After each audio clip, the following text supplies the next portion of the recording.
देशाचे पंतप्रधान मोदी झाले विजनच्या माध्यमातून, विकासाच्या माध्यमातून.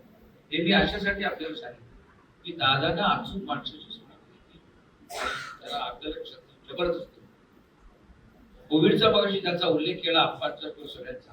कोविड मध्ये आम्ही त्यांचा जनता दरबार चालू असायचा, कोविड कमी होत असतो आणि त्यावेळेला त्यांच्याकडे एक दिवस असा आला, 7-8 दिवस असे आले तर त्यांच्या कोविडच्या पिरियड मध्ये ते सारखे तिथे मंत्रालय आणि इथे असायचे, आपल्या कार्यालयाच्या तिथे यायचे कोणाला मदत करून. तर त्यावेळेला 5-6 दिवस जेवणाची व्यवस्था करून त्यांचा जो स्टाफ होता त्यांनाच कोविड झाला.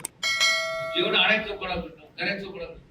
तर तुम्हाला खरं वाटणार तर मी सांगितलं तर वाशीवर एक शिपाई येतो, त्याचं नाव मला आता आठवत, त्यांनी 3 दिवस दादांना डबा. नंतर मला लक्षात आलं तुला आहे तिथे डीसीपी संदीप कडे आता ते नाशिकला कमिशनर आहे.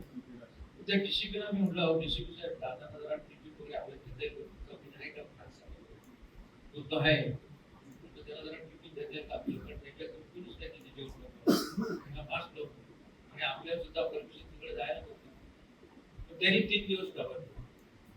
त्या शिपायाने जर डबा दिला, कोळी नावाचा शिपाई, तो वारला बिचारा कोविड मध्ये. मग त्यावेळेला त्यांनी असं विचार केला नाही का हे कोणाचे जेवण आहे, काय जेवण आहे, काय फक्त पोट भरण्यापुरता आपली एनर्जी वाढवण्याकरता ते यायचे.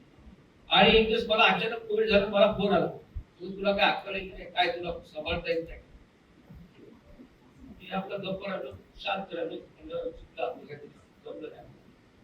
15 दिवसांनी त्यालाच कोविड झाला. आणि कोविड झाल्यानंतर त्यांना ऍडमिट केलं. आपण तुम्हाला माहित असेल हिंदूच्या हॉस्पिटलला, हिंदूच्याच हॉस्पिटल ना ते ब्रिज कॅन्डी हॉस्पिटलला, त्या माणसाला 24 तास लोकांच्या बरोबर बसायची सवय, त्या सलाईन वगैरे लावल्या, हे लावलं. ते 3 दिवसातच चिडले त्या डॉक्टरवर, म्हणजे नाही मी मला निघायचं. डॉक्टर नाही झालं, तिकडे जाते. इथे तुम्हाला तुमचा डोस येतो, किती 6चा डोस होता ना आपण, तो घेतल्याशिवाय तुम्हाला जाता येत. तो कसा बसा डोस घेतला, परत ते कामाला लागला. म्हणजे कामाचा ध्यास असणारा माणूस, लोकांची सतत सेवेमध्ये असणारा माणूस, आणि तो माणूस आज आपल्याला आपल्याकडे अनेक प्रसंगी बोलण्यासारखी आता ती वेळ नाही आहे. बऱ्याच लोकांना अजून बोलायचं सुद्धा असेल, परंतु असा माणूस जी घटना घडली तर आप्पा जी घटना घडली त्यावेळेला मला माझ्याकडे दर दिवसाचा त्यांचा कार्यक्रम यायचा कार्यालयात.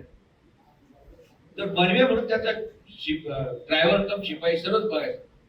तो मनवेच ते टीव्हीला पण बातमी आली. ज्या दिवशी त्यांना जायचं होतं दुसऱ्या दिवशी, त्याच्या आदल्याच दिवशी त्यांची तयारी झाली की आपण रोडनी जायचं, बाय रोडनी जायचं. सर्व बॅगा गाडीमध्ये टाकल्या आणि प्रफुल्ल पटेल साहेब कोणाचा तरी फोन आला होता त्यांना, तर माझं काहीतरी काम वाटेल मंत्रालयामध्ये ती फाईल क्लिअर नाही म्हणून त्यांनी सेक्रेटरीला फोन लावला, सांगितलं ते कागदपत्र घेऊन परत मी आठवड्याभर काही इलेक्शनला जाणार आहे, ती फाईल आणायला 7:30-8 वाजता. तर त्यांनी परत त्या ड्रायव्हरला सांगितलं बाबा सगळे बॅगा उतरून टाक, आपण ते चॉपर घेतलंय, चार्टर्ड फ्लाईट आहे, ते उद्या सकाळी 7:30-8 वाजता सांगा. त्या बॅगा त्यांनी परत काढल्या आणि 5 लोक पायलट जाधव माझ्या दसऱ्याच्या वेळेस भोवाडला पण आले होते, ते जाधव ते त्या जाधवनी कधीच दादांच्या शेजारी बसला नव्हता. त्या दिवशी तो दादांच्या शेजारी बसला सीटवर आणि त्याच्या फोटो काढून त्यांनी घरच्यांना पाठवला.